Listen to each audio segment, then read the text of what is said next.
La felicidad para mí es el poder elegir, el poder valorar, el estar en paz, pero también creo que es un proceso. Si pudiera decir que si yo he sido feliz, he tenido muchos momentos de felicidad, pero también he tenido muchos momentos donde la felicidad ha sido aceptar las batallas, las tribulaciones. Y muchas de esas tribulaciones han tenido que ver con la identidad, con el encontrarme a mí misma, con el conocerme, con el adquirir conciencia de quién soy y cómo yo me postulo, cómo puedo explicar mi propia narrativa, cómo puedo alzar mi voz. La felicidad para mí es el poder tener tiempo, el poder decidir, el poder decir quién soy, cuál es mi propósito y no tener como ese miedo a expresarlo. La libertad es el paso a la felicidad. Ahora, ¿qué es ser libre verdaderamente? Ser libres emocionalmente. Porque muchas veces estamos presos y pensamos que es una pareja que nos tiene presos, pensamos que es un país, pensamos que es un sistema y realmente quienes estamos presos somos nosotros mismos.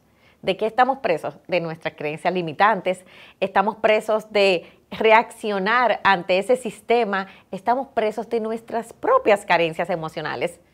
¿Cómo estoy preso de mis carencias emocionales? Cuando estoy preso de la aceptación, quiero la aceptación de los demás, del afecto, de la seguridad. O sea, cuando me siento desprotegido, yo estoy preso o presa, porque voy a buscar un salvador o una salvadora, un protector. Cuando estoy preso del amor incondicional, ¿qué voy a dar? Mucho amor, supuestamente, a los demás. Voy a dar mucho, voy a recibir poco. O voy a exigir mucho y no permitir que me den al final y voy a hacer todo este esquema de juegos psicológicos. ¿Y qué pasa ahí? Estoy preso de mis carencias emocionales. Una carencia emocional que te encarcela mucho es el pertenecer. Se da mucho ahora a través de las redes, porque quiero pertenecer. Los seres humanos necesitamos pertenecer, pero siempre vas a atraer a tus iguales. Y cuando empiezas a cambiar, vas a transformar todo eso. ¿Que se puede cambiar? Sí. ¿Se sana? Sí. ¿Cuándo encuentras tu libertad? La libertad es del ser. Por eso el trabajo es interior. Todo lo que se espera te encarcela. ¿Dónde está la cárcel exterior? Y esa cárcel exterior, ¿cuál es el tema? Que yo la llevo a mi interior y no lo veo. No veo la cantidad de veces que yo me juzgo a mí mismo, que me critico. Lo veo como muy normal, eso es excelencia, eso no es excelencia. Eso muchas veces es autocastigo. Y ahí encarnamos a ese verdugo interior que todos de alguna forma tenemos un poco y es ese perfeccionismo. Entonces, las cárceles, cada quien tiene una cárcel. Viene primero de un esquema de seguridad, de sentirme seguro de mí mismo. Segundo, de un esquema de autoconocimiento, conocerme, aceptarme. Tercero, que es un camino todavía más profundo, saber quién eres. Y saber quién eres, para mí, humildemente, es un camino de vida. John Stuart Mill, filósofo inglés y uno de los pensadores más influyentes en la historia del liberalismo clásico, define la libertad y la divide en 3 estratos. 1. El dominio interno de la conciencia, en el más amplio de sus sentidos, comprendiendo la libertad de pensar y sentir sobre todas las materias prácticas, científicas o especulativas, y la libertad de expresar y publicar las opiniones. 2. La libertad en sentido del gusto y en la determinación de nuestros propios fines. Y 3. La libertad de asociación entre los individuos. El filósofo procede explicando que si estas libertades no son respetadas ni garantizadas y que si no existe un cuerpo de garantías gracias al cual el individuo se pueda sentir protegido en su sociedad, entonces no se puede llamar a esta última una sociedad libre. Diría la libertad, la autonomía, la igualdad junto con la equidad y otra vez este diálogo. A través del diálogo encontrar los acuerdos y establecer los límites. Se llama el modelo Polder. No sé si suena. Polder es como tierra nueva. Como Holanda siempre tiene que luchar contra el agua, el mar que sigue subiendo, mucho más ahora con las temperaturas que aumentan. Holanda siempre tiene que defenderse contra el mar. Y por eso construimos diques. Y entonces hemos construido tierra nueva a través de los diques, protegiéndonos contra el mar y construyendo nueva tierra. Eso se llama polder. El modelo polder es cuando hay posiciones opuestas o posiciones muy distintas, buscamos una posición en común, que no necesariamente es un consenso, puede ser una posición nueva, por eso polder. Y eso se ve entonces en la casa, a través de negociar hasta dónde puedo salir más tarde o en el colegio, pero también en la política se ve. En nuestra política siempre hay una coalición entre partidos, nunca es un solo partido. Entonces, para llegar a un acuerdo político, los partidos tienen que hacer poldering, es buscar el consenso y hasta llegar a objetivos nuevos, pero que sí son comunes. Y yo creo que este es algo muy típico holandés, de siempre buscar consenso. Porque el que es libre siempre va a respetar la libertad del otro. Life, Liberty and the Pursuit of Happiness, o en español, vida, libertad y la búsqueda de la felicidad. Es una frase establecida en la Declaración de Independencia de los Estados Unidos.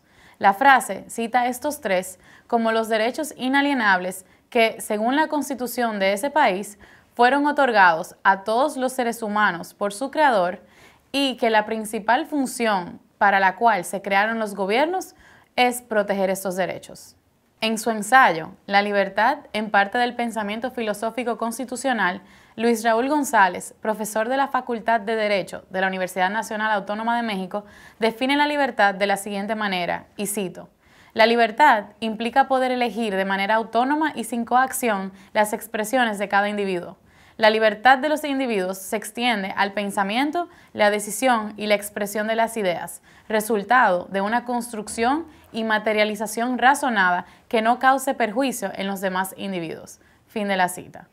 El autor continúa explicando que la coexistencia entre el pensamiento y la expresión es de gran relevancia y que resultaría inútil hablar de construcción de pensamientos e ideas si no es posible expresarlos. Yo me he dado cuenta de que la felicidad de cada uno depende de cada uno. O sea, yo no puedo pretender que tú me hagas feliz, ni tú puedes pretender que yo te haga feliz a ti. Eso lo aprendí yo estando allá. No solamente estando allá, pero yo me casé y me fui para allá, estando en mi matrimonio, todo eso. O sea, yo no puedo pretender que mi mujer me haga feliz a mí. También aprendí que no está atada a lo que yo estudié, porque ya yo no hago lo que yo estudié y no me importa. No está atada a lo que piensa el otro de ti, ni nada de eso. Yo tengo un concepto en mi mente de cómo yo quiero que mi vida se lleve a cabo. Y siempre y cuando yo siga las pautas que yo me he marcado yo mismo, yo entiendo que yo voy a mantenerme feliz. Y yo estoy sumamente feliz. Y eso yo no creo que no hay ni dinero que lo compre eso, ¿entiendes?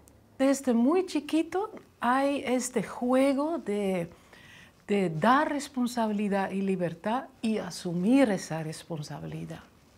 Y empieza desde muy joven y se ve en la casa, se ve en la escuela y se ve también en el entorno profesional. Y para mí eso sí es muy típico para Holanda, esa libertad, esa autonomía, pero que siempre va mano a mano con la responsabilidad que sí tú tienes que asumir. Y si no lo asumes, se limita tu libertad.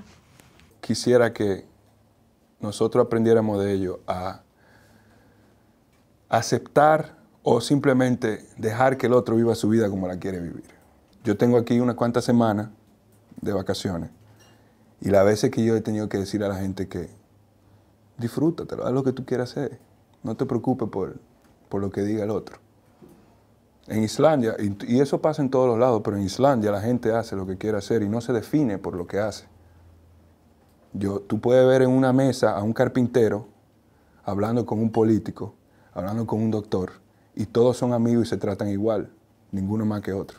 Tanto en el entorno familiar, donde existe ese diálogo entre padre e hijo, digamos como mentor e hijo, se ve también en la escuela, donde el profesor, por supuesto, tiene que enseñar, pero también tener el papel de mentor, como de darle confianza al niño, de creer en sí mismo, y buscar su talento y desarrollar su talento, buscar dónde están tus fuerzas y no buscar la perfección y como la apariencia de perfección, sino mucho más ir allá, es qué tú tienes dentro de ti dónde lo encontramos y respetando la identidad.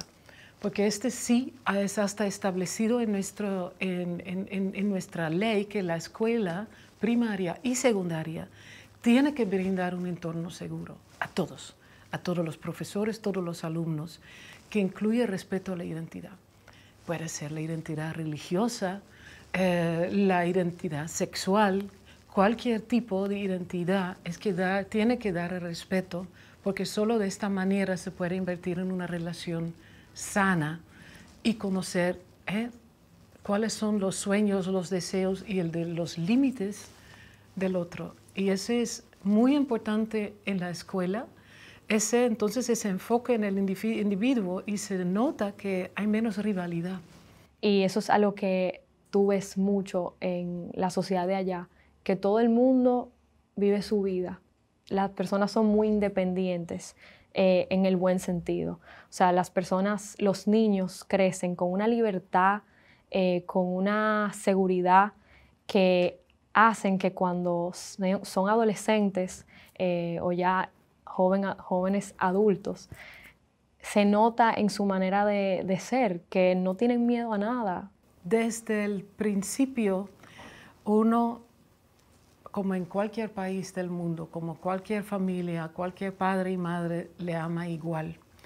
Lo que sí creo que es muy típico es que desde el principio es como parte del clan, que uno lleva el bebé a los vecinos, a pasear, a hacer cosas, ya es parte de la rutina. Y desde muy joven uno empieza a escuchar a las necesidades del niño. O sea que desde muy joven es como una conversación entre padre e hijo, qué se debe hacer y qué tú necesitas. Es como un diálogo para ver, para entender las necesidades del niño, para enfatizar al niño. Y eso da mucho espacio para el niño ser como es, desarrollar su identidad y encontrar sus propios talentos. Y esto empieza ya en la casa. Esa seguridad también viene de los padres. Los padres, desde que tú eres pequeño en Holanda, te dejan hacer y ser.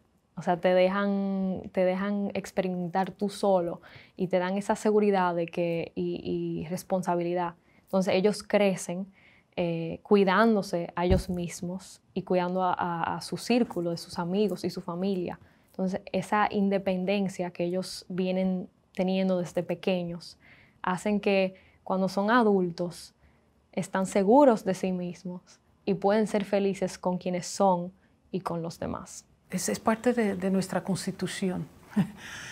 O sea que es básico, es fundamental para la sociedad holandesa la libertad de expresión, la libertad de dar forma a tu vida, de decidir o encontrar tu propia identidad, de decidir elegir tu religión o no religión, elegir tener una relación o no y con quién, o relaciones, tener hijos o no tener hijos, y cuántos hijos y cuándo.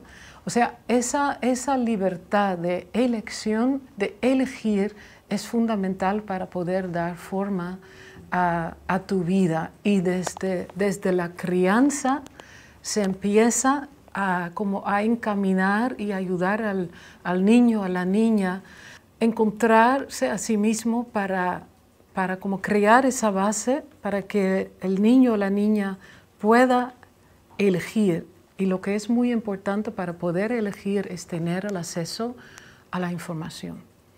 Y es entonces también mucha apertura. Cuando un niño hace una pregunta, de verdad tú das una contesta realista. O cuando tú no sabes la contesta, la vamos a buscar juntos.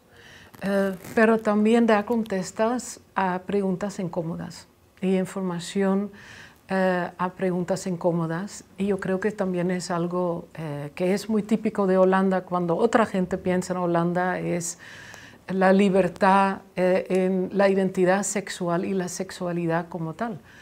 Y eso sí, es verdad.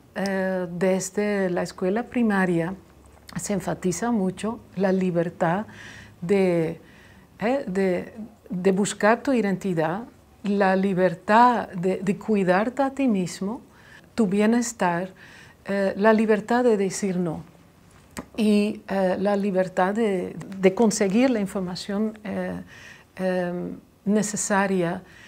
Y, por ejemplo, hablando de la sexualidad, no es darle miedo a las enfermedades o miedo al embarazo, es también dar las cosas, decir las cosas como son.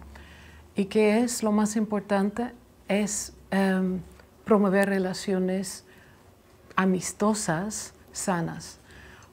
Para mí una de las sorpresas más grandes cuando llegué a Finlandia fue lo cómodo que todo el mundo se sentía con su cuerpo.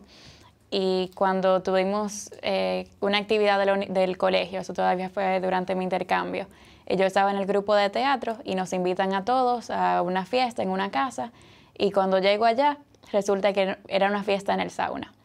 Entonces todo el mundo se empieza a desnudar, entra, y yo sin saber, yo había llevado mi traje de baño, me estoy cambiando mi traje de baño, mi amiga está conmigo, y cuando entro al sauna todo el mundo desnudo. Y como entramos de último, entonces me tocó sentarme en el banquito más bajito. Y para yo poder hablar con todo el mundo tenía que darme la vuelta y mirar a todo el mundo. Y ahí fue que me di cuenta que allá no importa, o sea, la cantidad de veces que mis amigos me decían, ah, no, estaba en el sauna con mi abuelo, o estaba con mis hermanitos, estaba la familia completa, hasta con el vecino. Y eso ya no importa, porque el cuerpo es tuyo, o sea, no afecta en lo absoluto que alguien te lo vea o no te lo vea.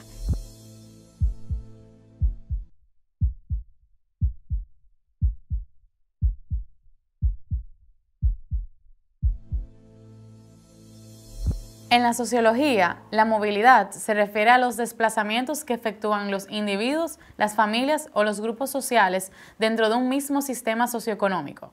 Por un lado, la movilidad social, según el PNUD o Programa de Desarrollo de las Naciones Unidas, se refiere al aumento equitativo de las oportunidades de las personas en términos de salud, educación e ingreso a lo largo de su vida y entre generaciones.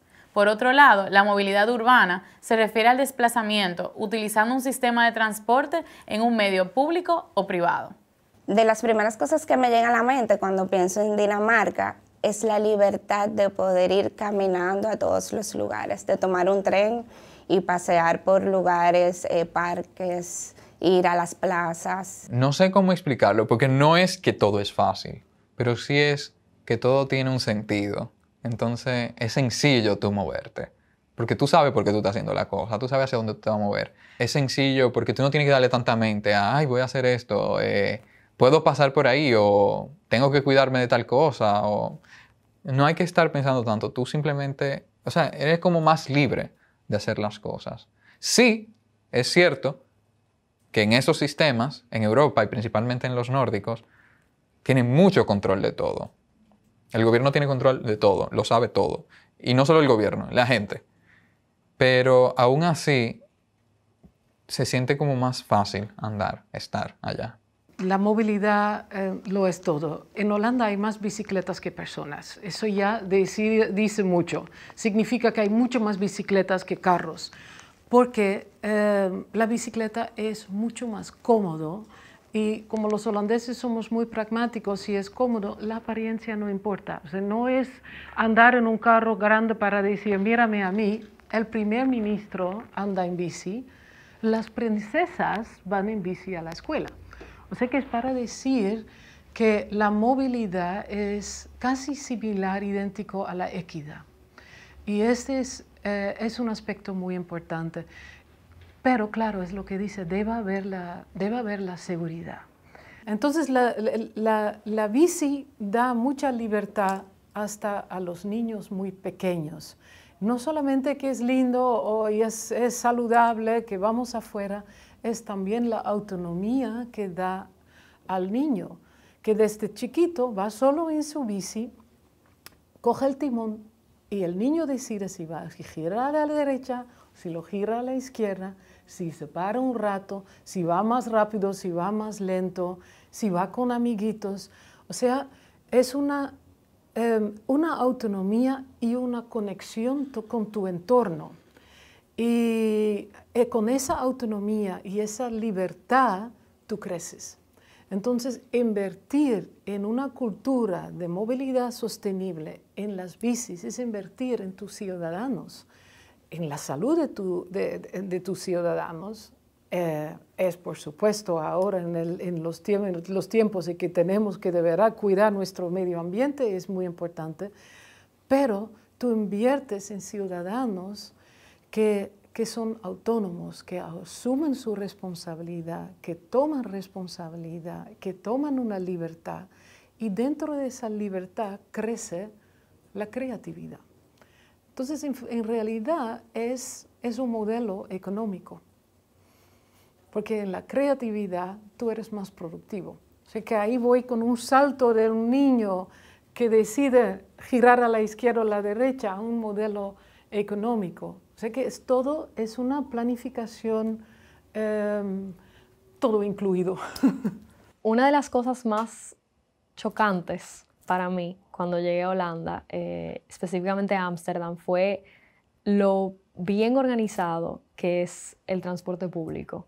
O sea, es increíble como primero es muy fácil usar y tiene una limpieza y una, no sé, como una organización que yo me acuerdo que al principio yo me pasaba horas en el metro. Como en Holanda, utilizamos mucho el modelo Polder. Negociar, llegar a un consenso entre padres y los hijos, profesor y los alumnos, e igual en el entorno profesional. Uno establece el marco de trabajo, cuáles son tus resultados que tienes que lograr y dentro de qué marco, dentro del marco. Pero dentro de este marco y los límites del marco, tú tienes mucha libertad y mucha autonomía. Yo trabajé 14 años fuera de Holanda y fuera del sistema holandés. Trabajé en organismos internacionales. Cuando reentré era en una embajada holandesa, lo que más recuerdo es la libertad que gané, porque gané autonomía. Yo tenía mucho más poder de decisión porque acordamos los límites del trabajo y podía tomar iniciativa. Podía a veces desviarme un poco para lograr el mismo resultado. Entonces, en realidad, ahí tú estableces una red de contactos mucho más amplios que luego te puede servir para otras cosas. O sea, por ser más autónomo en el trabajo, te dan espacio para encontrar tu creatividad y aumentar tu productividad y ganar mucha felicidad. Es un modelo económico y ahí, por supuesto, hay jerarquía, siempre hay jerarquía. Hay jerarquía en la familia, no es que el niño está al mismo nivel del padre, pero es funcional. Se ve en la casa, se ve en la escuela y en el trabajo. Claro que hay una jerarquía, pero es conscientemente funcional y no más de allá, porque se necesita esa autonomía para ser más creativo, porque Holanda no solamente es uno de los países más felices, sino también más innovadores, y es precisamente por eso. Están felices con lo que tienen, son muy humildes, o sea, tú no notas una diferencia de clase social, o sea, es sumamente baja como las personas que tú ves en la calle pidiendo, y eso también es un indicador de que hay una estabilidad que da tranquilidad.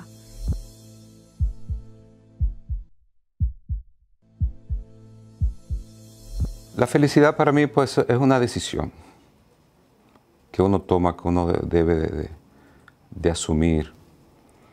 Muchos dirán, pues, es fácil decirlo, pero llevarlo a la práctica es muy difícil. Es difícil, pero es una decisión que hay que tomar y tratar de vivir la vida como si fuese tu último día, cada momento de tu vida. Pasamos por situaciones muy difíciles todos los días, todos nosotros. Pero depende de uno, depende de mi ser, querer o no querer ser feliz. Para mí, la felicidad es una elección. Y la gente dice, ok, más bonito decirlo que practicarlo.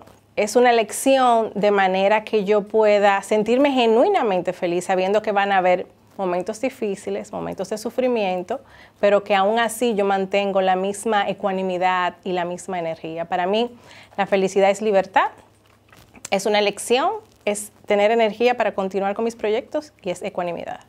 Aquí es donde la decisión atraviesa las emociones. Entonces yo tengo que atravesar porque el cuerpo va a seguir.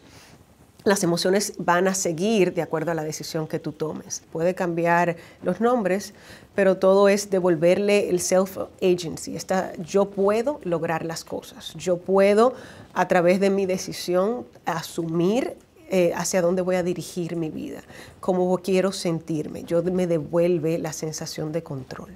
Y no es todo va a estar bien, es yo voy a tener control, yo voy a poder tomar decisiones, aunque sea de mi actitud. A mí me gusta mucho Viktor Frankl, que es un psiquiatra austriaco, sobreviviente de los campos de concentración en Auschwitz, y él dice, durante ese momento escribió, él decía, se me puede ser arrebatado todo. Todo. Y cuando él dice todo, realmente refiere todo. Se me puede ser arrebatado todo, menos las últimas de mis libertades, que es la libertad de escoger quién quiero ser en cada momento. Y del otro lado de esa libertad viene la consecuencia, que son decisiones. Y a veces tenemos que tomar decisiones difíciles, incómodas y cruciales. Difíciles porque te llevan a un paso de tienes que decidir. Las personas que no deciden no decidir y se quedan indecisas y le están pasando el plato a otro. Y cuando tú le estás pasando el plato a otro, tú estás enojado con el otro porque decidió, enojado contigo porque permitiste que decidiera. Y es como esa sensación de incapacidad. Entonces, esas decisiones que son difíciles, te pueden salvar la vida. A veces una decisión difícil es decir, yo necesito ayuda. Es poder aceptar que tú tienes un problema de pareja. Es poder aceptar que tú tienes una situación con un hijo. Cuando tú tomas decisiones incómodas, por ejemplo, cambiarte de carrera, que muchas personas, casarte, divorciarte, mudarte de país, son incómodas. ¿Por qué son incómodas? Porque van a violentar tu sistema. Y ahí vienen, tú sabes que una de las situaciones más difíciles de decidir es que ahí vienen todos los miedos. Es que ahí es que tú eres probado o probada, porque tu camino es el de la libertad y parte del camino de la libertad es que el sistema se violente. Y entonces tú tienes ahí esa dualidad de, pero yo estaba bien antes, ¿por qué quiero ir para acá si yo estaba bien? Vas a estar mejor. ¿Qué es importante ahí? Atrapar el propósito. Atrapar el sueño. Cuando tú vuelves y te conectas, cuando tú sientas muchos ruidos exteriores, a mí me encanta hacer ese ejercicio, yo vuelvo y me conecto con el propósito. Esto me hace feliz, esto es lo que quiero y eso te va a diferenciar. Y por último, cruciales. ¿Por qué son cruciales?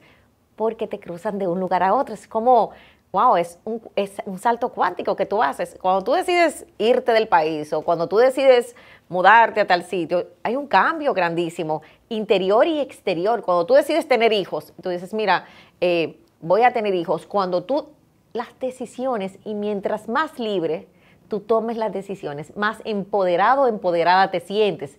Y eso va mucho para los padres y los hijos. Cuando nuestros hijos pueden tomar sus propias decisiones reales y apoyarles a que lo hagan, no desde nuestras expectativas escondidas, ocultas, ahí le permitimos una felicidad. Nosotros debiéramos alegrarnos cuando nuestros hijos dicen, me mudo de país, cuando nuestros hijos dicen, voy a hacer mi vida. Nosotros debiéramos alegrarnos, porque tú dices, wow, he encaminado a este ser humano a que sea libre, a que sea feliz. Y no creo que haya alguien más feliz en el mundo que el que puede elegir en un momento determinado, el que pueda tomar decisiones. Esto sí, esto no. Esto va ahora y esto va después. Cuando yo estoy en ese lugar, yo creo que estoy conectado con el gran ser humano que cada uno de nosotros es y estoy conectado con mis infinitas posibilidades. Y voy a terminar con la diferencia entre vivir y sobrevivir. Sobrevivir, estoy en cárcel, estoy en dolor, estoy en angustia y siempre hay situaciones difíciles, porque no creo en la felicidad eterna. La felicidad es un estado de responsabilidad de vida, el cual yo busco y sobre todo se siente. La felicidad se siente. Y no es un tema ni económico ni de dónde estás, es interior.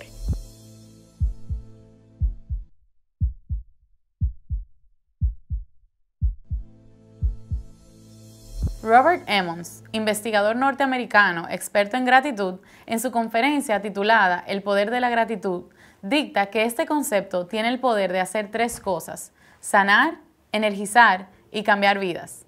Este psicólogo, experto en la ciencia de la gratitud, establece que las personas informan que el agradecimiento cura las heridas del pasado y da esperanza e inspiración para el futuro. Emmons determina, y cito, la definición de gratitud consta de 2 componentes. Primero, es una afirmación de bondad. Afirmamos que hay cosas buenas, que hay beneficios y hay regalos. Segundo, es poder reconocer de dónde viene esa bondad, en un humilde reconocimiento de personas que hicieron cosas por nosotros. Fin de la cita. Para una persona, de alguna manera, tener un primer ejercicio de felicidad, primero es darse permiso. Haz algo hoy que te gustaría hacer para lo cual no te has dado permiso. La cosa más elemental, la cosa más sencilla. Aprender diariamente a darnos permiso para hacer cosas que queremos hacer, con las que nos sentimos bien, es uno de los primeros elementos con los que descubres que es sencillo, porque es una decisión. O sea, fundamentalmente tiene que ver con decisión. La otra es hazte consciente de las historias que te cuentas. O sea, cuando alguien te pregunta por qué no hiciste esto, o por qué no has hecho esto, o por qué no estás estudiando, o por qué hoy no viniste, cuando le respondas, después revisa la respuesta o sea, la historia que contaste. Nos contamos muchas historias para, de alguna manera, no darnos permiso. O sea, tiene que ver con lo primero. O sea, darnos permiso y después ver qué historia nos estamos contando. O sea, con frecuencia ese es un elemento importante. Y la felicidad, como te dije al principio, como para mí es como una disciplina, viene desde la gratitud. Si haces el ejercicio diario, en la mañana cuando te levantas y en la noche antes de quedarte dormido, de pensar por qué cosas darías gracias. Desde la más elemental, desde el clima, el haber llegado a tiempo a algún lugar, el desayuno que te comiste, así sea simplemente una taza de café y un pedazo de pan, la cama donde te estás acostando y agradecerla que está allí, que tienes un techo. O sea, el aprender a vivir en gratitud te va a abrir la posibilidad de ver que estás con muchas más posibilidades que con dificultades. O sea, porque en esas posibilidades verás oportunidades y esa es la mejor manera de poder hacer el ejercicio. Se están trabajando ya sea con niveles de cortisol, o sea, con medidas biológicas que pueden asegurar si realmente se reduce el nivel de estrés, si aumenta el nivel de bienestar.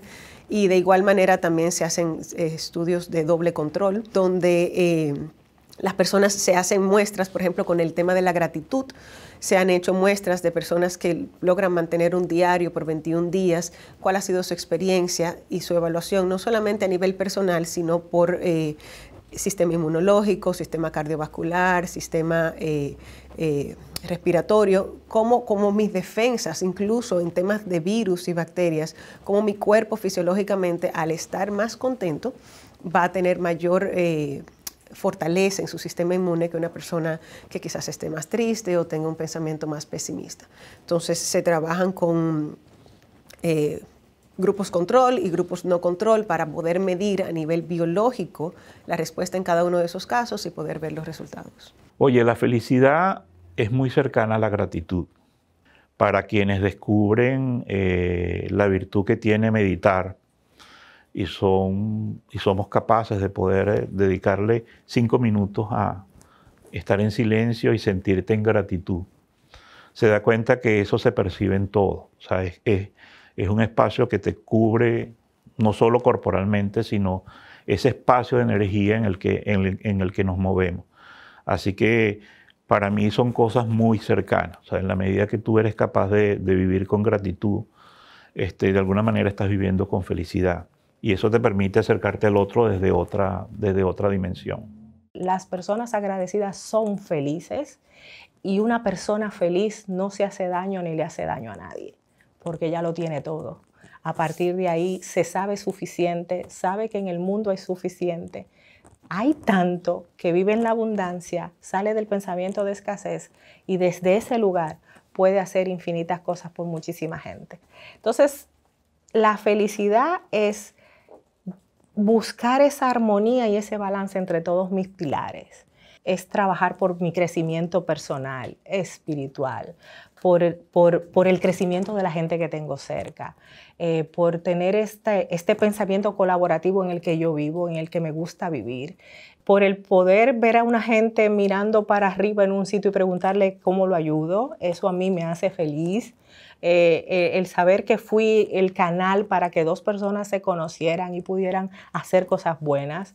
El ser solución para alguien. Y sin duda, cuando también puedo servir y hacer bien a otros, ¿no? Ese saber que estás haciendo algo bueno por alguien es muy satisfactorio y también contribuye, me parece que contribuye a que entonces la mente después pueda estar tranquila, pueda estar calma, pueda estar en el presente porque está satisfecha. Saliendo de una habitación donde dejaba un par de dupla de payasos, una enfermera me toma las manos y me dice, gracias por venir. Usted no tiene ni idea de lo que usted está haciendo. Y eso me marcó. Es un poquito con más amor. Mi gran palabra siempre va a ser con más amor, con más paciencia, con más comprensión de nosotros mismos. Un poquito, qué cosas puedes integrar para poder ir encontrando balance y alimentándolo despacio.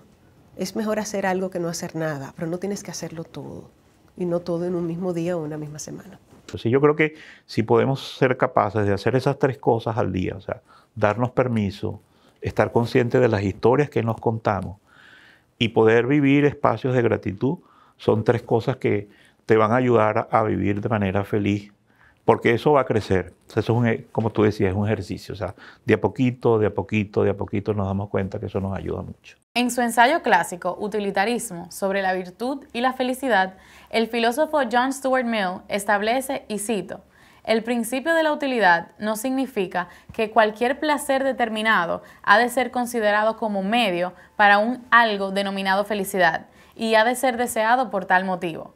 La felicidad es deseable en y por sí misma, además de ser un medio, es parte de un fin. Fin de la cita. El filósofo defiende la doctrina utilitarista de que la felicidad es el único fin de la acción humana. La felicidad no es una idea abstracta, sino un todo concreto, y estas son algunas de sus partes. Yo le enseño a las personas que se puede volar y se puede crecer en persona.